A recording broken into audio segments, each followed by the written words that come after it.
Hi guys, welcome back to top 10 movies. இன்னைக்கான வீடியோல 2025ல ஒரு ஆக்ஷன் கிரைம் த்ரில்லர் படமா ரிலீஸ் ஆன ஹேவாக் படத்தோட முழு கதை விளக்கத்தை நாம இன்னைக்கு பார்க்க போறோம். நம்ம நெட்ஃபிளிக்ஸ் மாமா கிட்ட தமிழ் டப்பிங்லயே அவைலபிளா இருக்கு. ரொம்ப நல்லதா போச்சு. அப்படின்னா ஃபேமிலி கூட ஜாலியா படம் பார்க்கலாம் நினைச்சீங்கன்னா கண்டிப்பா உங்க டாடி மம்மி உங்களை காலி பண்ணிடுவாங்க. ஏன்னா அந்த அளவுக்கு இந்த படம் ஃபுல்லாவே கெட்ட வார்த்தைகளை அள்ளி தெளிச்சிருக்கானுங்க. சரியா ஒரு 10 நாளைக்கு முன்னாடி ஜேசன் ஸ்டாத்தம் நடிச்ச வொர்க்கிங் மேன் அப்படிங்கிற படத்தை பார்த்தோம் இல்லையா, அதுவே கிட்டத்தட்ட 1 லட்சம் வியூஸ் போக போகுது. ஆனா இந்த படம் அதுக்கும் ஒருபடி மேல. நம்ம வெனோம் படத்துல ஹீரோவா நடிச்ச டாம் ஹார்டி தான் இந்த படத்துலயும் நடிச்சிருக்காப்ல. படத்தோட ஒன்லைனை நான் ஒரு வரியில சொல்றேன். ஒருத்தனை சாகடிக்க ஒட்டுமொத்த ஊரே திரண்டு வருது. கேட்கவே ரொம்ப இன்ட்ரெஸ்டா இருக்குல்ல? அப்புறம் எதுக்காக வெயிட் பண்றீங்க? ஆரம்பத்துல இருந்து கடைசி வரைக்கும் படத்தை ஃபுல்லா பாருங்க. எப்பா கருப்பு சட்டை வீடியோக்கு லைக் பண்ணிட்டல? பாத்தீங்கல்ல, அவரை மாதிரியே நீங்களும் லைக் பண்ணிடுங்க. அப்புறம் இன்னொரு விஷயம், நம்ம கூடத்துக்குள்ள நிறைய கருப்பாடு சப்ஸ்கிரைபே பண்ணாம பாக்குறீங்களாமே, மறக்காம அதையும் பண்ணிட்டு உங்க ஃப்ரெண்ட்ஸ் அண்ட் ஃபேமிலிக்கு இந்த வீடியோவை ஷேர் பண்ணிடுங்க. முக்கியமான இன்னொரு விஷயம், கமெண்ட் செக்ஷன்ல பொண்ணுங்களா இருந்தா வெள்ளை கலர் ஹார்ட்ட போடுங்க. அதே மாதிரியே பசங்களா இருந்தா சிகப்பு கலர் ஹார்ட்ட போடுங்க. பார்க்கலாம் எந்த கேங் அதிகமா இருக்கீங்கன்னு. சரி, இப்ப அப்படியே கதைக்குள்ள போலாமா? படத்தோட ஆரம்பத்திலேயே நார்த் அமெரிக்கால இருக்கக்கூடிய ஒரு சில போலீஸ்காரங்க ஒரு திருட்டு வேனை சேஸ் பண்ணிட்டு இருக்காங்க. வண்டியை ஓட்டுற பொண்ணோட பேரு மியா, பக்கத்துல உட்கார்ந்திருக்க பையன் பேரு சார்லி. அது மட்டும் இல்லாம இப்ப அந்த ட்ரக்கோட பேக் சைடுல 2 பேர் இருக்காங்க. ஒருத்தன் பேரு கெவின், இன்னொருத்தன் பேரு மைக்கேல். பின்னாடி துரத்தி வந்த போலீஸும், இந்த பாருங்க நான் உங்களுக்கு வார்னிங் கொடுக்கறேன், நீங்க மட்டும் இப்ப வண்டியை ஸ்டாப் பண்ணல நான் சுட்டு உங்களை கைது பண்ண வேண்டியதா இருக்கும். ஆனா பாருங்க கடைசி வரைக்கும் மியா வண்டியை ஸ்டாப் பண்ற மாதிரியே தெரியல. உண்மையை சொல்ல போனா இந்த சேசிங் சீனை பாக்கும்போது ஏதோ வீடியோ கேம் மாதிரி உங்களுக்கு ஃபீல் ஆகும். ரொம்ப ரியலிஸ்டிக்கா கொடுக்கறேங்கிற பேர்ல இப்படி ஒரு சம்பவத்தை பண்ணி வச்சுட்டானுங்க. நினைச்சு பாருங்க, தம்மத்தோட பைக்கா இருந்தா கூட ஏதாவது சந்து பந்துக்குள்ள விட்டு எஸ்கேப் ஆயிடலாம். ஆனா இவ்வளவு பெரிய ட்ரக்க எங்க மறைக்கிறது? சோ வேற வழி இல்லாம வண்டி இப்ப நேரா அங்க இருக்க பிரிட்ஜ்ல போயிட்டு இருக்கு. பின்னாடி ஒரே ஒரு போலீஸ் கார் மட்டும் விடாம துரத்தி வந்துகிட்டே இருக்கு. கூடவே கிரிமினல்ஸ பிடிச்சாகணும்னு அவங்க சரமாரியா சுட ஆரம்பிக்கிறாங்க. இதே டைம்ல வண்டியோட பேக் சைடுல இருக்க கெவினும் மைக்கேலும் வண்டிக்குள்ள யூஸ் ஆகுற மாதிரி ஏதாவது இருக்கான்னு செக் பண்ணி பார்க்கும்போது முழுக்க முழுக்க வாஷிங் மிஷினா இருக்கு. உடனே இப்ப அதுல ஒண்ணு தூக்கி கரெக்டா பின்னாடி வந்து அந்த போலீஸ் கார் மேலேயே போடுவானுங்க. கொடுமைக்குன்னு அது டைரக்டா போலீஸ்கார மேல பட்டு கார்டஸ்ங்கிற ஆளுக்கு பயங்கரமான காயம். பக்கத்துல இருக்க போலீஸும் ஆம்புலன்ஸ்க்கு கால் பண்ணி வர வைக்கிறாரு. அதே டைம்ல வின்சென்ட்னு இன்னொரு போலீஸ்காரன் அங்க வரான். என்ன ஆச்சு சார்? கார்டஸ்க்கு பயங்கரமா அடிபட்டு இருக்கு, என்னால அந்த ட்ரக்கை நிறுத்த முடியல. இதை கேட்டதுமே பயபுள்ளிக்கு செம கோவம். கட் பண்ண அடுத்த இப்பதான் நம்ம கதையோட ஹீரோவையே காட்டுறாங்க. ஒரு சின்ன கடைக்கு வந்தவன் கிறிஸ்துமஸ் வரப்போகுதுன்னு சொல்லிட்டு தன் குழந்தைக்காக கிஃப்ட் வாங்க வந்திருப்பான். ஆனா கொடுமைக்குன்னு ஒரு சின்ன பார்பி பொம்மையை தவிர வேற எதுவுமே அங்க இல்ல. இப்ப அதை வாங்கிட்டு பில்லிங் போடலாமே போகும்போது டிவி நியூஸ்ல மேயர் பதவிக்கு போட்டியிட போற லாரன்ஸ ஒரு கேஸ் சம்பந்தமா விசாரிக்க ஆரம்பிச்சிருக்காங்க. ஆனா முடிவு லாரன்ஸ் மேல எந்த ஒரு தப்பும் இல்லன்னு சொல்லிட்டு அவரை இப்ப விடுதலை பண்ணிட்டதா சொல்லுவாங்க. இத பார்த்து முடிச்சிட்டு பில்லிங்க்கு வந்தவன், இந்த பொம்மையெல்லாம் கொஞ்சம் கிஃப்ட் ராப் பண்ணி கொடு. அச்சச்சோ அதெல்லாம் நான் பண்ண மாட்டேனே. சரி, உங்ககிட்ட இருக்க நியூஸ் பேப்பரையும் டேப்பையாச்சும் கொடு, நானே பேக் பண்ணிக்கிறேன்னு வேண்டா விருப்புக்கு நம்மால் அதை வாங்கிட்டு வெளியில வருவான். தன்னோட மனைவிக்கு கால் பண்ணிட்டு, என்னாச்சு நீ ஃப்ரீயா? நான் எப்பவுமே ஃப்ரீ தான், நீங்க தான் பிஸி, சொல்லுங்க எதுக்கு கால் பண்ணீங்க? இல்ல நம்ம பொண்ணு இருக்கால, அவளுக்கு கிறிஸ்துமஸ்க்காக ஒரு சில கிஃப்ட வாங்கினேன். சோ நானே என் கையால அவளுக்கு கொடுக்கவா? பாருங்க அவளுக்கு 7 வயசு ஆகுது. சின்ன பசங்க இவ்வளவு நேரம் முழிக்க மாட்டாங்க, அவ தூங்கிட்டா. முக்கியமான இன்னொரு விஷயம் என்னன்னா, உங்களுக்கு வரக்கூடிய தப்பான பணத்தின் மூலமா எனக்கு எந்த ஒரு உதவியும் தேவையில்லை. ஓ அப்படிங்களா மேடம்? உங்க அப்பா படுத்த படுக்கையா ஹாஸ்பிட்டல்ல இருந்தப்ப அதுக்கு பில்ஸ கட்டினதுன்னா, ஏன் நீ தங்கி இருக்கக்கூடிய நம்ம வீடு அதோட ஒட்டுமொத்த லோனையும் அடைச்சதுன்னா, அப்பெல்லாம் உனக்கு இந்த பணம் தப்புன்னு தெரியல. சரி அதை விட்டு தள்ள, நான் கொஞ்ச நேரத்துக்கு அப்புறமா குழந்தைய வந்து பாக்குறேன்னு சொல்லிட்டு ஹீரோ காலை கட் பண்ணிட்டா. இதே டைம்ல ஒரு போலீஸ்கார லேடி அபார்ட்மெண்ட்டுக்கு வராங்க. இவளோட பேரு அலீனா. ஒரு வீட்டோட கதவை தட்டி, சார் கதவை தருங்க, உங்க மேல கம்ப்ளைண்ட் வந்திருக்கு, நீங்க யாரையும் ரூம்குள்ள அடைச்சு வச்சிருக்கீங்களாமே. உடனே கதவை திறந்த பரட்ட, மேடம் நான் யாரையும் அடிக்கலையே, போலீஸ்க்கும் நான் இன்ஃபார்ம் பண்ணல. ஏண்டி நீ எதுவும் இன்ஃபார்ம் பண்ணியா? உள்ள உட்கார்ந்திருக்க பொண்டாட்டி பயத்தோட இல்லங்கறா. அவங்க முகத்துல இருக்க காயங்களையும் இந்த அலீனா தெளிவா பாத்துட்டா. அப்படின்னா அந்த புருஷங்காரன் தான் அவளை அடிச்சு டார்ச்சர் பண்ணிருக்கான் போலன்னு படிக்கட்டுல இருந்து உருட்டி விட்டா. அதே டைம்ல கரெக்டா உள்ள வந்த ஹீரோ, அலீனா நான் உங்ககிட்ட சொன்னல ஏன் பெர்மிஷன் இல்லாம நீ முதல்ல எதுக்காக போய் கதவை திறந்த? அதே டைம்ல வீட்டுக்குள்ள உட்கார்ந்து இருந்த பொண்டாட்டி, புடிங்க சார், அவனை புடிச்சு ஜெயில போடுங்க சார், இந்த மானங்கிட்டவனால என் வாழ்க்கையே போச்சு. வக்காடி நீ திரும்ப வீட்டுக்கு மட்டும் வந்த, வாயோட ஒரே வெட்டு. ஆத்தாடி சரியான லம்பாடி பொம்பளையா இருக்கும் போல. முதல்ல இந்த குடிகார பையனா வண்டியில ஏத்த நாம இங்க இருந்து கிளம்பி ஆகணும். கட் பண்ணா இன்னொரு பக்கத்துல மியாவையும் அவளோட ஃப்ரெண்ட்ஸையும் காட்டுறாங்க. இந்த பாரு, நானும் சார்லியும் மட்டும் கடத்திட்டு வந்த சரக்க ஜூ கிட்ட கொடுத்துட்டு வரோம். நீங்க 2 பேரும் அது வரைக்கும் இந்த காரை விட்டு வெளியில மட்டும் வராதீங்க. அதுக்கப்புறமா பேக தூக்கிட்டு அங்க இருக்க இரும்பு கதவு கிட்ட வரும்போது ஈஷோன்னு சொல்லப்படக்கூடிய ஒரு ஆளு நம்ம ஆளுங்களை இரும்பு கதவை கடந்த பக்கத்துல இருக்க பாருக்குள்ள கூட்டிட்டு வரான். இங்கதான் அந்த ஜூ உட்கார்ந்து இருக்கான். ஆக்சுவலா அந்த கீசோன் கூட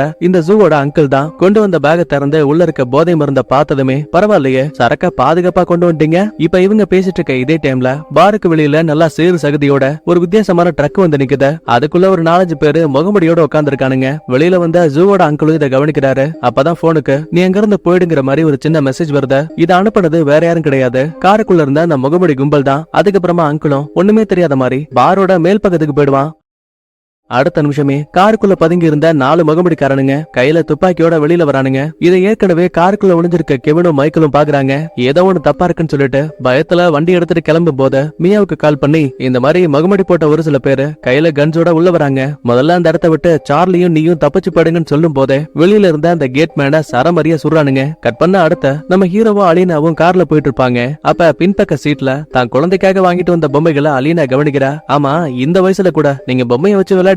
அட பைத்தியமே, அந்த பொம்மை எனக்கு கிடையாது, என்னோட குழந்தைக்கு. ஓ, பிறந்த எத்தனை மாசம் ஆகுது? அவளுக்கு 7 வயசு. அட பாவி மனுஷா, 7 வயசு குழந்தைக்கு எவனாச்சும் இந்த பொம்மையை வாங்கிட்டு போவானா? நான் போன கடையில இந்த பொம்மை மட்டும் தான் இருந்துச்சு, அதான் வாங்கிட்டு வந்தேன். இப்ப இவங்க பேசிட்டு இருக்க இதே டைம்ல வாக்கி டாக்கில இந்த மாதிரி ஆல்பா 71 ஏரியால துப்பாக்கி சூடு சத்தம் கேட்டிருக்கு. உடனே போலீஸ் எல்லாம் அங்க வாங்க. என்ன ஏதுன்னு புரியாம சைரன் ஆன் பண்ணிட்டு நேரா கிரைம் சீன் நடந்த இடத்துக்கு வராங்க.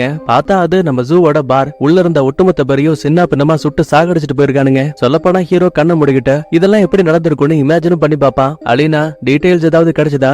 கிடைச்சிருக்கு. சிசிடிவியை செக் பண்ணி பார்க்கும்போது துப்பாக்கியால சுட ஆரம்பிச்சதுமே ஒரு 2 பசங்க மட்டும் பாரை விட்டு தப்பிச்சு போயிருக்காங்க. ஆனா அவங்களோட கையில துப்பாக்கி இருந்திருக்கு. அது வேற யாரும் கிடையாது, ஒண்ணு நம்ம மியா, இன்னொன்னு சார்லி. சார்லியோட கையில தான் துப்பாக்கி இருக்கு. சார், ஒருவேளை சார்லி தான் இந்த கிரைம் பண்ணிருப்பானோ? சிரிச்சுக்கிட்டே ஹீரோவும், நீ போலீஸ் தானே, கொஞ்சம் கூட அறிவை யூஸ் பண்ண மாட்டியா?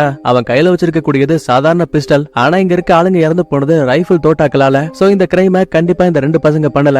ஆனா சம்பவம் நடந்த இடத்துல இவங்க இருந்திருக்காங்க. சோ நாம அவங்களை தேடி கண்டுபிடிச்சு விசாரிச்சாகணும். கையில துப்பாக்கி இருந்த குற்றத்துக்காக கைது பண்ணி ஆகணும். அப்போ ஒரு போலீஸ்கார லேடி ஹீரோவை கூப்பிட்டு, சார், கேட்மேனுக்கு குண்டடி படத்துக்கு அப்புறமா அவன் எப்படியோ இந்த இடத்த விட்டு தப்பிச்சு போயிட்டான்னு நினைக்கிறேன், நீங்களே பாருங்களேன், தரையில ரத்த கரைகள் இருக்கு. சரி, முதல்ல அவனை கண்டுபிடிச்சா இந்த ஜூவை சாகடிச்சது யாருங்கிற உண்மை நமக்கு தெரிய வரும். அலீனா, நீங்க இருந்து கேஸ் சம்பந்தப்பட்ட டீடைல்ஸ் எல்லாம் வாங்கிக்கோ, நான் ஒரு முக்கியமான ஆளை பாத்துட்டு வரேன்னு. மேயர் பதவியில போட்டியிட போற லாரன்ஸ் இருக்கான்ல, இப்ப அவனை பார்க்க வந்திருக்கான். வாப்பா போலீஸ், நல்ல வேலை நீ மட்டும் எனக்கு ஹெல்ப் பண்ணலன்னு வைய, அந்த ஆப்போசிட் பார்ட்டியை சேர்ந்தவனுங்க இந்நேரம் என்ன கம்பி என்ன வச்சிருப்பானுங்க. லாரன்ஸ் இப்ப அது முக்கியம் கிடையாது. உன் பையன் இப்ப அவன் உன் கூடயா இருக்கான்? இல்லையே, அவன் அம்மா இறந்து போனதுக்கு அப்புறமா அவன் என்னை விட்டு பிரிஞ்சு போயிட்டா. ரொம்ப நல்லதா போச்சு. இந்த போட்டோல இருக்க ஆள் யாருன்னு தெரியுதா? அட கடவுளே, இது என் பையன் சார்லி. என்னாச்சு, ஏதோ பிரச்சனையா? ஆமா, ஜூ இறந்து போயிருக்கான். முக்கியமான இன்னொரு விஷயம் என்னன்னா, அந்த பார்ல இருந்த சிசிடிவியை செக் பண்ணும் போது உன்னோட பையனும் இன்னொரு பொண்ணும் கையில துப்பாக்கியோட அந்த இடத்த விட்டு ஓடி போயிருக்காங்க. கண்டிப்பா உன் பையனால தப்பிக்கவே முடியாது. அவனை தான் மெயின் அக்யூஸ்டா வச்சிருக்காங்க. இந்த பாரு, என்ன இருந்தாலும் அவன் என்னோட பையன். இவ்வளவு தூரம் என்ன தேடி வந்திருக்க அப்படின்னா கண்டிப்பா நீ என்கிட்ட ஏதோ ஒன்னு எதிர்பார்க்கிற.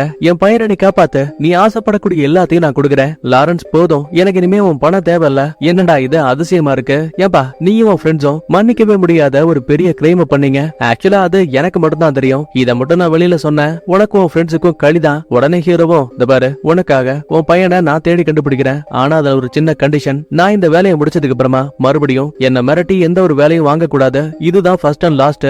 என்னையும் என் ஃப்ரெண்ட்ஸ பத்தியும் தெரிஞ்ச ரகசியங்கள் எதையுமே நீ வெளியில சொல்லக்கூடாது. புள்ள மேல இருக்க பாசத்தால இப்ப லாரன்ஸும் சரின்னு சம்மதிக்கிறான். கட் பண்ணா சீன் அப்படியே சிட்டியோட மறுபக்கத்துல இருக்கக்கூடிய ஒரு சைனீஸ் மார்க்கெட்டுக்கு போகுது. வரிசையா ஒரு 5-6 கார் வருது. உள்ள இருந்து நம்ம கதையோட மெயின் வில்லி வெளியில வரா. அதாவது இறந்து போன ஜூ இருக்கால, அவனை பெத்தெடுத்த பொன்னியவதியும் இவங்க தான். அக்கா வரும்போது சும்மா வரல, பாதுகாப்புக்காக ஒரு பெரிய டீமையை கூட்டிட்டு வந்திருக்கா. அந்த ரவுடி கேங்கோட தலைவர் சொர்ணாக்கா அடுத்து இறந்து போன தான் பையன் உடம்ப பார்த்துட்டு நேரா அங்க இருக்க அங்கிள் கிட்ட வரா. துப்பாக்கி எடுத்து பட்டு பட்டுன்னு பக்கத்துல இருந்த 4 பேரை சுட்டு கொன்னுட்டா. நீ என்னோட அண்ணங்கிறத தாண்டி ஜூவோட மாமா, எப்பாடுபட்டாச்சும் நீ அவனை காப்பாத்திருக்கணும், மன்னிச்சிருமா. எனக்கு ஒரு முக்கியமான மீட்டிங் இருந்தது, அதான் நான் வெளியில போயிட்டேன். என் பையனை சாகடிச்ச ஆள் யாருங்கிறத கண்டுபிடிச்சியா? தங்கச்சி, உன் பையனை சாகடிச்சவன் பேரு சார்லி. அவனோட கேர்ள் ஃபிரெண்ட் மியா கூட சேர்ந்துதான் எல்லாத்தையும் பண்ணா. பிரச்சனை என்னன்னா, அந்த சார்லியோட அப்பா ஒரு பெரிய பணக்காரன். இந்த பாரு, எனக்கு எந்த காரணமும் தேவையில்ல. அடுத்த 3 நாளைக்குள்ள அந்த சார்லியை தேடி கண்டுபிடிச்சு ஏன் முன்னாடி கொண்டு வர. அப்படி இல்லன்னு வையன், என் பையன் உடம்போட சேர்த்து அண்ணங்கிற பாரபட்சமே இல்லாம உன்னையும் மொத்தமா எரிச்சு விட்டுருவேன். கட் பண்ணா இன்னொரு பக்கத்துல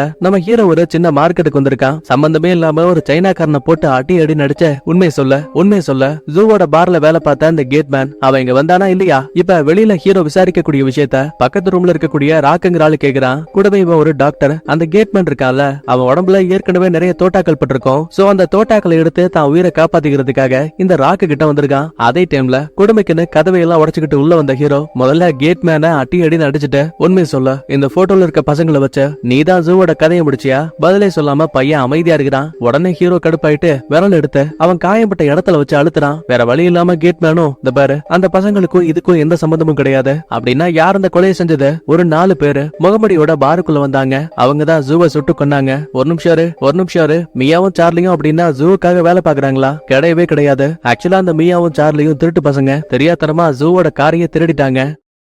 அந்த கோவத்தாலேயே நீங்க சரக்கெடுத்து கொடுத்தா மட்டும்தான் உங்களை விடுவேன்னு மிரட்டினா வேற வழி இல்லாம ஒரு ட்ரக்கை பயன்படுத்தி போதை மருந்த கடத்திட்டாங்க. அப்ப நடந்த கலவரத்துல போலீஸ்காரன் கார்டஸ் மேல ஒரு பெரிய வாஷிங் மிஷினை போட்டதா கூட கேள்விப்பட்டேன். எனக்கு இதை தவிர மத்தபடி எதுவுமே தெரியாதுன்னு சொல்லிட்டு டக்குன்னு அந்த பைப்புள்ள மயங்கிட்டான். அதுக்கப்புறமா ராக்க கூப்பிட்டு ஏண்டா உனக்கு நான் எதுக்கு பணம் கொடுத்தேன்? காயம்பட்ட யாராவது உங்ககிட்ட சிகிச்சை கேட்க வந்தா முதல்ல அதை எனக்கு இன்ஃபார்ம் பண்ணணும்ல. இதான் உனக்கு கடைசி வார்னிங். இதுக்கப்புறம் இதே மாதிரி பண்ண அடுத்து ஒன்னு நான் ஜெயில போட்டு லாக் பண்ணிடுவேன். இப்படி பேசிட்டு ஹீரோ அங்க இருந்து போகும்போது மறுபடியும் மயக்கத்தை விட்டு கண்ணு கேட்மேன் யோ ராக்க என்கிட்டயே பணம் வாங்கிட்ட நீ போலீஸ்காகவும் வேலை பாக்குறியா? கண்டிப்பா உன்னை விடவே மாட்டேன்னு மிரட்டுவான். அவன் சும்மா இருப்பானா? இந்த நிலைமையில கேட்மேனை காப்பாத்தினா நம்ம உயிருக்கு ஆபத்துன்னு கத்தி எடுத்து கழுத்தறுத்து விட்டான். அதுக்கப்புறமா இந்த இடத்தை விட்டு நேரா பக்கத்துல இருக்க மருத்துவமனைக்கு வரான். ஏன்னா படத்தோட ஆரம்பத்துல கார்டஸ்ங்கிற போலீஸ்காரனுக்கு அடிபட்டு இருக்கும்ல. ஆக்சுவலா அது ஹீரோவோட க்ளோஸ் ஃப்ரெண்டு. அப்ப உள்ள வந்த வின்சென்ட்டும் மத்த 2 போலீஸ்காரங்களும் என்னப்பா இப்பதான் கார்டஸ பாக்குறதுக்கான நேரம் வந்துச்சா? மன்னிச்சிருங்க நான் இத பத்தி இப்பதான் கேள்விப்பட்டேன். நான் போய் அவனை பாத்துட்டு வரேன்னு நேரா அங்க இருக்க ஐசியூ வார்டுக்கு வரும்போது உள்ள அவனோட மனைவி பெல்லா உட்கார்ந்திருக்காங்க. ஹீரோ பார்த்ததுமே கட்டிப்பிடிச்சு அழுறா. டாக்டர் என்ன சொன்னாங்க? உயிர் பிழைக்கிறதுக்கான வாய்ப்பு இருக்கு, இறந்து போறதுக்கான வாய்ப்பு இருக்கு அப்படின்னா நெகட்டிவா இப்போ யோசிக்காத, பாசிட்டிவா மட்டும் யோசி. கண்டிப்பா அவன் திரும்ப வருவான். எனக்கு அதுல நம்பிக்கை இருக்கு. பதிலுக்கு பெல்லாவும் கார்டஸ் கொஞ்ச நேரத்துக்கு மட்டும் சுயநினைவுல இருந்தாரு. என்கிட்ட நீயும் உங்க ஃப்ரெண்ட்ஸும் ஏதோ ஒரு பெரிய தப்பு பண்ணிட்டதாகவும் அது மட்டும் வெளியில தெரிய வந்தா கண்டிப்பா நீங்க எல்லாருமே ஜெயிலுக்கு போயிடுவீங்கன்னு கூட சொன்னாரு. பதிலுக்கு ஹீரோவும் இந்த பாரு கார்டஸ்க்கும் அதுக்கும் எந்த சம்பந்தமும் கிடையாது. இது என்னோட தனிப்பட்ட பிரச்சனை. என்னன்னு பார்த்தா இங்கதான் ஒரு சின்ன பிளாஷ்பேக். ஆக்சுவலா போதை பொருளை ஒழிப்பாங்க இல்லையா, அந்த மாதிரி ஒரு டீம்ல இருந்தவன் தான் நம்ம கதையோட ஹீரோ. வழக்கம் போல ஒரு குடோனை செக் பண்ணலான்னு போகும்போது எவனோ ஒருத்தன் நடந்து வரக்கூடிய சவுண்ட் கேட்டு அவசரப்பட்டு ஹீரோ ஒரு இரும்பு கம்பி எடுத்து மண்டையிலேயே அடிச்சுட்டான். ரத்த வெள்ளத்துல அந்த கிரிமினல் உயிருக்கு போராடிக்கிட்டு இருக்கப்பதான் அவனோட பேக செக் பண்ணி பார்க்கும்போது உள்ள ஒரு மயக்க இருக்க விஷயம் தெரிய வருது. அட கடவுளே, எப்பா இவன் அண்டர் கவர் போலீஸ்பா, நாம தான் அவசரப்பட்டு அடிச்சிட்டோம், உடனே தூக்குங்க, நம்ம இவனை காப்பாத்தி ஆகணும். உடனே வின்சென்ட் பாருங்களேன், டே லூசு மாதிரி பேசாத, நாம இந்த ஆள மருத்துவமனைக்கு கொண்டு போறதுக்குள்ளேயே கண்டிப்பா அவன் இறந்து போயிடுவான். ஒருவேளை அது மட்டும் நடந்தா நம்ம எல்லாருமே ஜெயிலுக்கு போக வேண்டியதுதான். நீ விடு, நான் இதை பாத்துக்கிறேன்னு துப்பாக்கி வச்சு இந்த வின்சென்ட் பையன் சுட்டே கொண்டுட்டாங்க. ஆக்சுவலா இந்த ஒரு சம்பவத்துக்கு அப்புறம் தான் நார்காட்டிக்ஸோட டீம்ல இருந்த ஹீரோ விலகி ஹோம் சைட் டீம்ல ஜாயின் பண்ணிருப்பான். இந்த இடத்துல பிளாஷ்பேக்கும் கட்டாக இன்னொரு பக்கத்துல நம்ம மியாவும் சார்லியும் பக்கத்துல இருக்க ஒரு குப்பை கடங்குக்கு வந்திருக்காங்க. ஏன்னா இங்கதான் மியாவோட அங்கிளான ரால் இருக்காப்ல. ஏ மியா, உங்க அம்மா அப்பா இறந்து போனதுக்கு அப்புறமா பார்த்து உன்னை என்னோட பொண்ணு மாதிரி வளர்த்தேன். ஆனா நீ பண்ற எதுவும் இல்ல. நியூஸ பார்த்தாவே உன்னோட பேர் தான். நிஜமாவே நீயும் சார்லியும் தான் அந்த ஜூவை சுட்டு கொன்னீங்களா?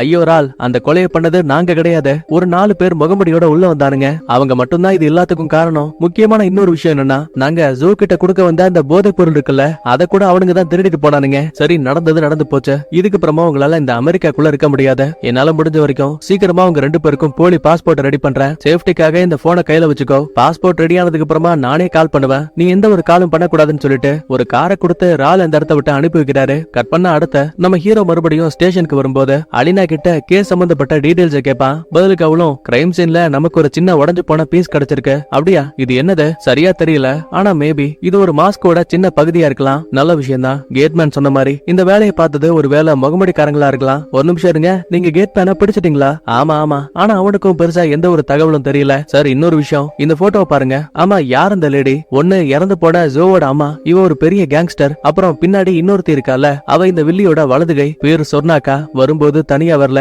எக்கச்சக்கமான ரவுடிஸ கூட்டிட்டு வந்திருக்காங்க. கண்டிப்பா தான் பையன் இறப்புக்கு யார் காரணமோ அவங்கள கொல்ற வரைக்கும் இவ ஓய மாட்டா. ஆத்தாடி, அப்படின்னா இவளுக்கு முன்னாடி சார்லியை காப்பாத்தியாகணுமே. சடனா உள்ள வந்த இவங்களோட கேப்டன், எலே செத்த பயலே, என்னடா வேலை பார்த்துட்டு இருக்க? எனக்கு எதுவும் தெரியாத நினைச்சிட்டு இருக்கியா? சிசிடிவி கிளிப்ல நீ சார்லியோட போட்டோவை பார்த்ததுமே அவ லாரன்ஸோட பையங்கிறது உனக்கு தெரிஞ்சிருக்கும். ஆனா இத பத்தி டிபார்ட்மெண்ட்ல இருக்க யாருக்கிட்டையும் நீ சொல்லல. நீ மறைமுகமா லாரன்ஸ்க்காக வேலை பாக்குற, அது கூட எனக்கு நல்லா தெரியும். சோ இனிமே நீ இந்த கேஸ விசாரிக்க வேண்டிய அவசியம் இல்ல. அலினா, இந்த கேஸ இனிமே ஜாக் தான் விசாரிக்க போறான். நீ எதுவா இருந்தாலும் அவங்கிட்ட இன்ஃபார்ம் பண்ண. இப்ப கேப்டன் அங்க இருந்து போனதுக்கு அப்புறமா டக்குனு ஹீரோ உள்ள போந்து, அலினா எனக்கு ஒரு இன்ஃபர்மேஷன் தேவை. எதுக்கு? சார்லியை பத்தி உனக்கு உண்மை தெரிஞ்சாலும் கூட என்கிட்ட நீங்க அதை சொல்லவே இல்ல. ஏன்னா உங்களுக்கு என் மேல நம்பிக்கை இல்ல. சரி, அதுக்காக என்ன மன்னிச்சிட. ஆனா நான் ஒரு பெரிய பிரச்சனையில மாட்டி இருக்கேன். சோ தயவு செஞ்சு இப்ப அந்த சார்லி எங்க இருக்கான்னு தெரியுமா? பதிலுக்கு அலினாவும் அவ பக்கத்துல இருக்க குப்பை கடங்குல அவ அங்கிள் ராலோட உதவியால பாதுகாப்பா இருக்காங்கிற மாதிரி தகவல் வந்திருக்கு. ரொம்ப தேங்க்ஸ், எனக்கு இந்த உதவியே போதும். ஆனா ஒண்ணு, என்கிட்ட இதை சொன்னங்கிறது ஜாக்கிரதா, மத்த யார்கிட்டயும் சொல்லிடாத. கட் பண்ணா இதே டைம்ல சிட்டிக்குள்ள பயங்கரமான டிராபிக் மத்தியில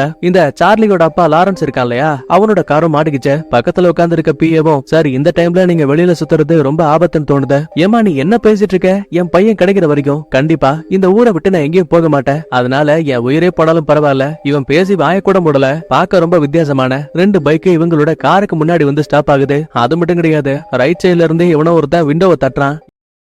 என்னன்னு திரும்பி பார்த்தா செக்யூரிட்டிக்கு ஒரு ஷாட். ஒருத்தன் கதை முடிஞ்சு இப்ப முன்னாடி சீட்ல இன்னொரு ஆள் உட்கார்ந்து இருக்கா இல்லையா, அவனுக்கு மேல் பக்கத்துல இருந்து ஒரு ஷாட். இப்ப 2 பேரோட கதை முடிஞ்சு இத பார்த்து பயந்து போட பிஏ உயிரை காப்பாத்திக்கிறதுக்காக அந்த இடத்தை விட்டு பயந்து ஓடுவா. கொடுமைக்கு என்ன அவளையும் சுட்டு கொன்னுட்டு சொர்ணாக்கா லாரன்ஸ் பக்கமா துப்பாக்கியை நீட்டுவா. ஆனா சுட்டு கொல்றதுக்கு பதிலா அவன் கையில ஒரு போனை கொடுக்கறா. ஆப்போசிட் சைடுல இருந்து வில்லி பேசிட்டு இருக்கா. இந்த பாரு, என்னோட பையன் ஜூவ உன் பையன் சார்லி சாகடிச்சிருக்கான்ல, அதுக்கு நான் பழி வாங்க வேணாமா? கவலைப்படாத, உன் பையன் சாவ பாக்குற வரைக்கும் ஒன்ன நான் கொல்ல மாட்டேன்னு லாரன்ஸ அடிச்சு அங்க இருந்து தூக்கிட்டு போடுவாங்க. இன்னொரு பக்கத்துல குப்பை கடங்குக்கு வந்த ஹீரோ துப்பாக்கியோட ஆளை பிடிச்சு விசாரிக்கலாமேன்னு கிட்ட வரும்போது அவன் மியாக்காக ரெடி பண்ண ஃபேக் பாஸ்போர்ட் இருக்குல்ல, அதை மறைச்சபடி நிப்பான். சந்தேகத்துல ஹீரோவும் அவன் கையை செக் பண்ணி பார்க்கும்போது பாஸ்போர்ட்டை பாத்துட்டான். பரவாயில்லையே, இன்ஃபர்மேஷன் வந்தது சரியா போச்சு. சரி, சுத்தி வளைக்காம நேரா விஷயத்துக்கு வர. மியாவும் சார்லியும் எங்க? ஐயோ சார், எனக்கு அவங்கள பத்தி எதுவும் தெரியாது. காலையில வந்தாங்க, பாஸ்போர்ட் ரெடி பண்ணி கொடுங்கன்னு சொன்னாங்க.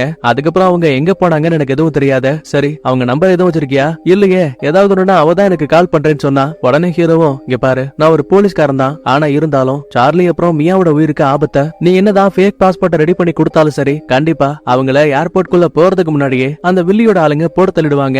என்னோட உதவி இல்லாம கண்டிப்பா அவங்க 2 பேராலையும் இந்த ஊரை விட்டு எங்கேயும் போக முடியாத. லாரன்ஸோட அப்பாவுக்கு சார்லி தேவை. நீ எனக்கு ஹெல்ப் பண்ணா மியாவையும் சேர்த்து காப்பாத்துறேன். நிலைமையை புரிஞ்சுக்கிட்ட ராலும் வேற வழி இல்லாம பாஸ்போர்ட்டையும் மியா கிட்ட கொடுத்த போன் இருக்குல்ல, அதோட நம்பரையும் ஹீரோ கிட்ட கொடுக்குறான். அப்பதான் சிசிடிவியை பார்க்கும்போது கொடுமைக்குன்னு இன்னும் 2-3 போலீஸ்காரங்க அங்க வராங்க. நிலைமையை சமாளிக்கிறதுக்காக போலீஸ்காரங்க உள்ள வரக்கூடிய அதே டைம்ல ரால் கையில துப்பாக்கி வச்சிருக்கான். அவனை முதல்ல பிடிங்கன்னு சொல்லிட்டு போலீஸ டைவர்ட் பண்ணிட்டு அந்த இடத்த விட்டு நம்மால எஸ்கேப் ஆயிடுவான். கட் பண்ண அடுத்த உயிர் பயத்தால மியாவோட ஃப்ரெண்டான கெவின் இருக்கான்ல, அவன் நேரா வில்லிய பார்க்க வந்திருக்கான். மேடம், சத்தியமா சொல்றேன், உங்க பையன் ஜோ இறந்து போன இடத்துல நான் இல்ல. ஏன்னா அந்த சம்பவம் நடக்கும் போது நானும் என் ஃப்ரெண்டு மைக்கேலும் பாருக்கு வெளியில இருந்த காருக்குள்ள வெயிட் பண்ணிட்டு இருந்தோம். இந்த பாருங்க மேடம், எனக்கு என் உயிர் தான் முக்கியம். ஆக்சுவலா நீங்க தேடக்கூடிய மியா இப்ப அவ எங்க இருக்காங்கிறத நான் சொல்றேன். ஆனா அதுக்கு பதிலா என்ன நீங்க உயிரோட விடணும். வில்லியும் இந்த டீலுக்கு சரின்னு சம்மதிக்கிறா. கட் பண்ண அடுத்த நம்ம மியா இருக்கா இல்லையா, அவ ஒரு ட்ரெயின்ல போயிட்டு இருப்பா. அப்பதான் போன்ல ஒரு சின்ன மெசேஜ் வருது. இந்த மாதிரி பாஸ்போர்ட் ரெடி ஆயிடுச்சு, சரியா 9 மணிக்கு மெடுசா கிளப்ல வந்து வாங்கிக்கோங்கிற மாதிரி நம்ம ஹீரோ இவளோட போனுக்கு மெசேஜ் பண்ணுவான். ஆனா பாவம், இந்த மெசேஜ் அனுப்புனத தன்னோட அங்கிள் ரால் தான் போல நினைச்சுக்கிட்டு தலையில ஹூடிய மாட்டிக்கிட்டு கரெக்டா அவளும் கிளப்புக்குள்ள போயிட்டு இருக்கா. இத காருக்கு வெளியில காவல் காத்த நம்ம ஹீரோவும் பாத்துட்டான். ஆக்சுவலா உள்ள போறதுக்கு டிக்கெட் எடுக்கணும். நம்ம ஹீரோவும் போலீஸ்காரன் பேட்சை காட்ட, யோ இந்த பேட்ஜ் கிச்செல்லாம் எனக்கு தேவையில்ல, யாரா இருந்தாலும் $5 கொடுத்தாகணும். சரி போய் தொலைன்னு உள்ள வந்தவன் ஒரு வழியா கிளப்புக்குள்ள இருந்த மியாவோட கையில பாஸ்போர்ட்டை கொடுக்குறான். சம்பந்தமே இல்லாம ஹீரோவோட கையில இந்த பாஸ்போர்ட்டை பார்த்தா எப்படி இருக்கும்? பயந்துகிட்டு அங்க இருந்து ஓட ட்ரை பண்ணுவா. உடனே ஹீரோவும், இந்த பாரு, என்ன பார்த்து பயப்பட வேண்டிய அவசியம் கிடையாது. ஆக்சுவலா சார்லியோட அப்பா அவனை பாதுகாப்பா கூட்டிட்டு வர சொன்னாரு. உண்மையை சொல்ல இப்ப அவன் எங்க இருக்கான்? நீ யாராவனா இருந்துக்கோ, கண்டிப்பா என்னால சார்லி இருக்க இடத்த சொல்ல முடியாது. உடனே ஹீரோவும், ஒருவேளை நீ சார்லி கிட்ட இருக்க பணத்துக்காக தான் அவங்கிட்ட பழகிட்டு இருக்கியா? நீ எவ்வளவு எதிர்பார்க்கறியோ அதை விட 2 மடங்கு பணம் நான் கொடுக்குறேன். ஒழுங்கா அவ இருக்கக்கூடிய இடத்த சொல்ல. யோ, என்ன பார்த்தா பணத்துக்கு பழகிற மாதிரி இருக்கா? நானும் சார்லியும் மனசார காதலிக்கிறோம். இறந்தே போனாலும் சரி, கண்டிப்பா அவன் இருக்க இடத்த காட்டி கொடுக்க மாட்டேன். இந்த மாதிரி பேசிட்டு இருக்கும்போது அந்த கிளப்புக்குள்ள ஹீரோவோட ஃப்ரெண்ட் அந்த வின்சென்ட் இருக்கால, அவனும் இன்னும் 2 ஃப்ரெண்ட்ஸும் வரக்கூடிய விஷயத்த இவ பாத்துட்டா. இல்ல, நான் உடனே இந்த இடத்த விட்டு போயாகணும். ஏன், என்னாச்ச?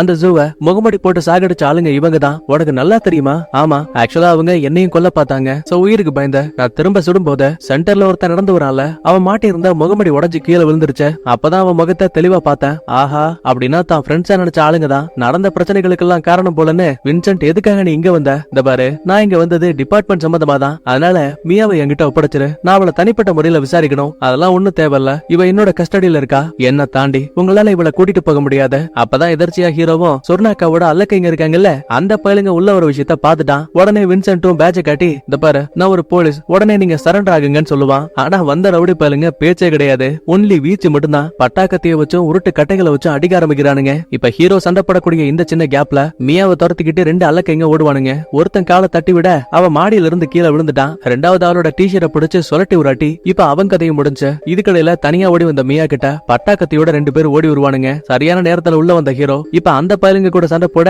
இதே டைம்ல மியாவுக்கு தான் உயிரை காப்பாத்திக்கணுங்கிற பயத்தாலேயே தண்ணி அறியாம கீழே கிடக்கிற பட்டாக்கத்தி எடுத்து ஒவ்வொருத்தனையும் வெட்டி வீசிட்டு இருக்கும் போது கரெக்டா அந்த இடத்துக்கு சார்லி, அங்கிள் ரால், அப்புறம் ஃப்ரெண்டுக்கார மைக்கேல்னு 3 பேரும் வந்துட்டாங்க. ஹீரோவும் வின்சென்ட்டும் இந்த சண்டையை பாத்துக்கிட்டோம். நமக்கு எதுக்கு வம்புன்னு அங்க இருக்க மாடியில இருக்க கம்பியை பிடிச்சி இவ ஒரு பக்கத்துல கீழே இறங்கிட்டு இருக்கா. தன்னால முடிஞ்ச வரைக்கும் ஒவ்வொரு கிரிமினல்ஸையும் ஹீரோ துப்பாக்கியால சுட்டு கொண்டுட்டு இருக்கான். ஆனா பாருங்க, கரப்பாம்பூச்சி மாதிரி எத்தனை முறை அடிச்சாலும் திரும்ப வந்துகிட்டே இருக்கானுங்க. இந்த பஞ்சாயத்துக்கு நடுவுல வின்சென்ட் கூட 2 ஃப்ரெண்ட்ஸ் வந்திருப்பாங்கல்ல, இப்ப அதுல ஒருத்தனை வேற அந்த ரவுடி பைபிள்ளைங்க போட்டு தள்ளிட்டானுங்க. இந்த கேப்ல மியாவும் சார்லியும் அந்த இடத்த விட்டு தப்பிக்கலாம் ட்ரை பண்ணும்போது கரெக்டா வழியில போலீஸ் வேற வந்துட்டானுங்க. சடனா உள்ள வந்த ஹீரோவும் நானும் போலீஸ் தான், பேட்ஜ பாருன்னு கையை நீட்டுவான். அதே டைம்ல மிஷின் கன்னோட சொர்ணா அக்கா உள்ள வந்துட்டா. முதல் வேலையா அங்க இருந்த போலீஸையும் இவங்களோட ஃப்ரெண்டு அந்த மைக்கேல் இருக்கான்ல அவனையும் சேர்த்து சரமரியா சுட்டு கொன்னுட்டானுங்க.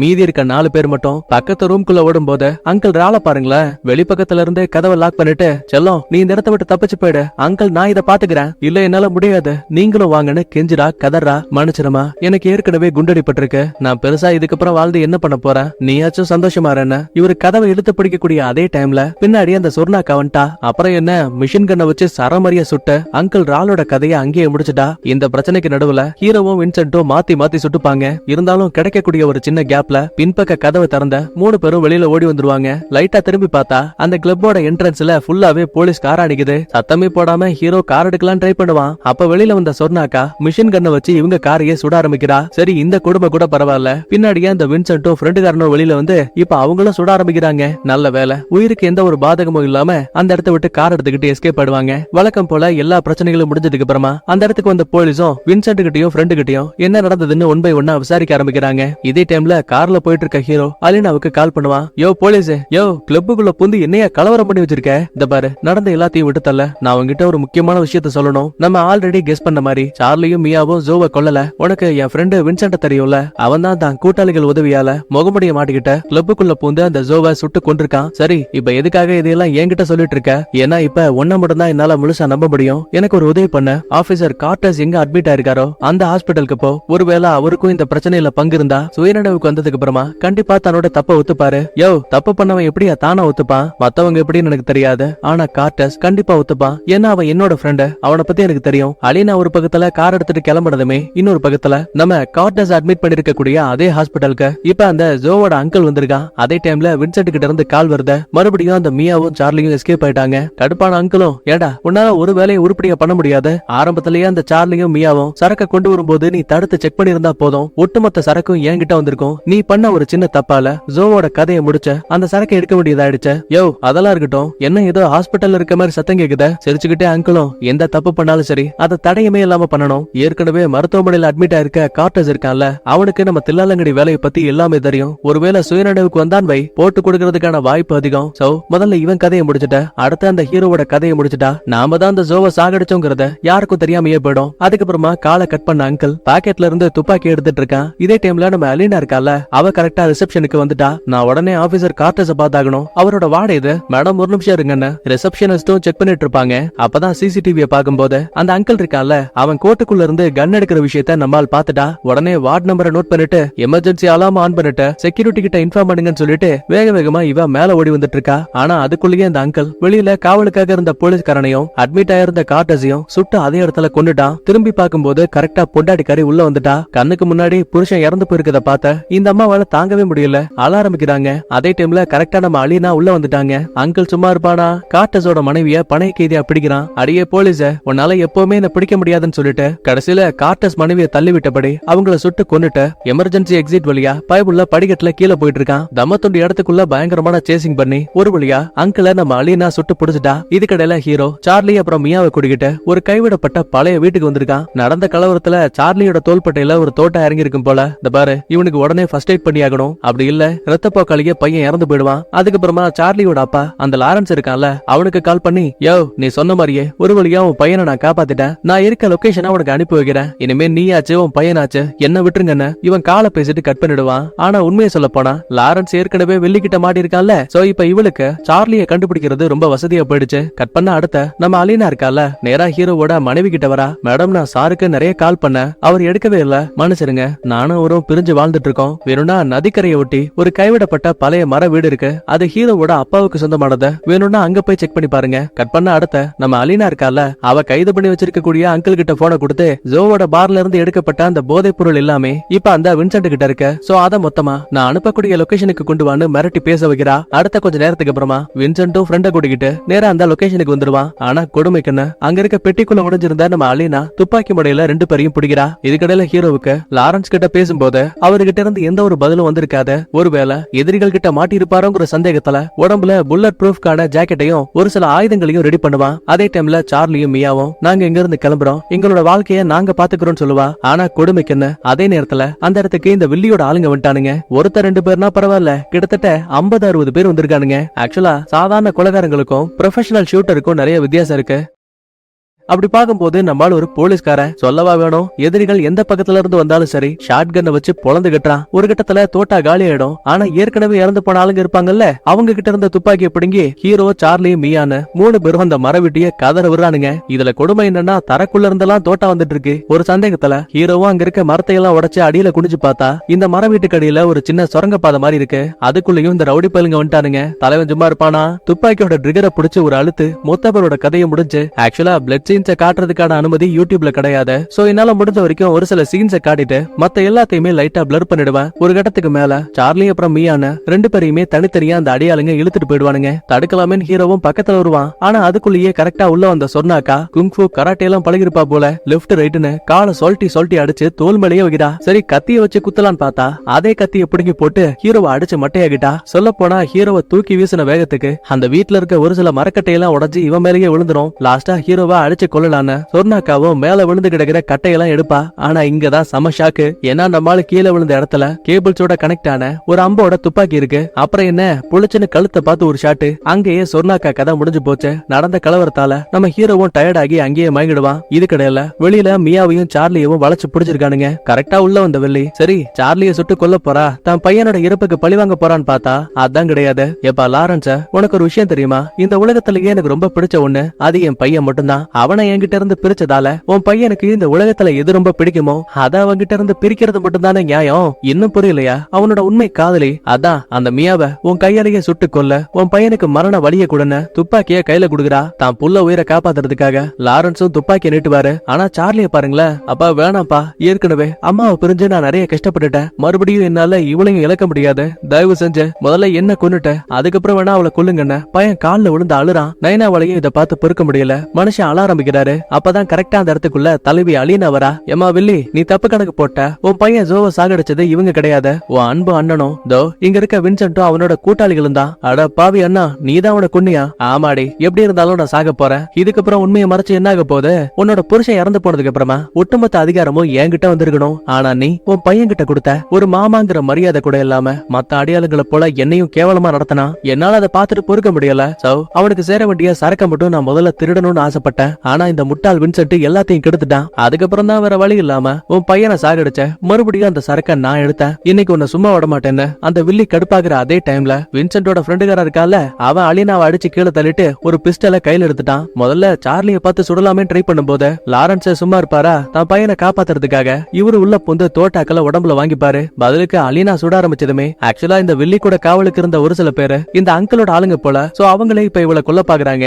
ஆனா உண்மையான விசுவாசிங்க இவளை காப்பாத்துறாங்க. ஒட்டுமொத்த இடமும் பயங்கர கலவரமாகுது. இவ்வளவு நாளா தான் மகனை பிரிஞ்சிருந்த லாரன்ஸ் அவனோட மடியிலேயே கடைசியா இறந்து போறாரு. இங்க இவ்வளவு பெரிய பஞ்சாயத்து போயிட்டு இருக்கு. ஆனா அந்த அங்கிள பாருங்களேன், வின்சென்ட சுட்டு கொன்னுட்டு போதை மருந்த இவன் எடுத்துக்கலாம்னு ஆசைப்படுவான். பதிலுக்கு அவன் சும்மா இருப்பானா? கார் கண்ணாடி வழியா சுட்டு மாமாவுக்கு பால் ஊத்திட்டான். நடந்த கலவரத்துல வில்லிக்கு குண்டடிப்பட்டு அவளும் இறந்து போயிருவா. ஒரு வழியா எல்லா பிரச்சனையும் முடிஞ்சதுக்கு அப்புறமா வின்சென்ட் போதை மருந்த தூக்கிட்டு அங்க போயிட்டு இருந்த ஒரு ட்ரெயினை பிடிச்சி எஸ்கேப் ஆகலாம் ட்ரை பண்ணுவான். ஆனா அதுக்குள்ளேயே கரெக்டா உள்ள வந்த ஹீரோ வின்சென்டோட காலை பார்த்து சுட்டுருவான். டே ஹீரோ, என்ன இன்னைக்கு சாகடிச்சிட்டு நம்ம பண்ண தப்புகள்ல இருந்து எஸ்கேப் ஆகலாம்னு நினைக்கிறியா? ஆமா, நான் பண்ண மிகப்பெரிய தப்பு என்ன தெரியுமா? ஒன்னு என்னோட ஃப்ரெண்டா நினைச்சது, ரெண்டாவது நான் அந்த குடவுன்ல போலீஸ்காரனை அடிச்சதுக்கு அப்புறமா அவனை காப்பாத்தி இருக்கணும். உன் கையால அவனை சாக விட்டல, அதான் நான் பண்ண ரெண்டாவது தப்பு. ஆனா மூணாவது முறையும் தப்பு பண்ண மாட்டேன். இப்படி பேசும்போது அந்த பயப்புள்ள துப்பாக்கியால ஹீரோவையே சுட பாக்குறான். ஒரு தோட்டா உடம்புல இறங்குனதுமே நம்மால் சும்மா இருப்பானா? ஃப்ரெண்டாவது மண்ணாங்கட்டியாவதுன்னு வின்சென்ட் பையல சரம்பரிய சுட்டு அதே இடத்துல கொண்டுட்டான். இந்த கேப்ல சார்லி அப்புறம் மியாவை மட்டும் பாதுகாப்பா ஒரு காரை கொடுத்து இங்க இருந்து அனுப்பி வைக்கிறாங்க. அடுத்த நேரா ஹீரோ கிட்ட வரும்போது அவன் குண்டடிப்பட்டு ரத்த வெள்ளத்துல இருக்கான். சார், போலீஸ் வந்துட்டு இருக்காங்க, இப்ப என்ன பண்றது?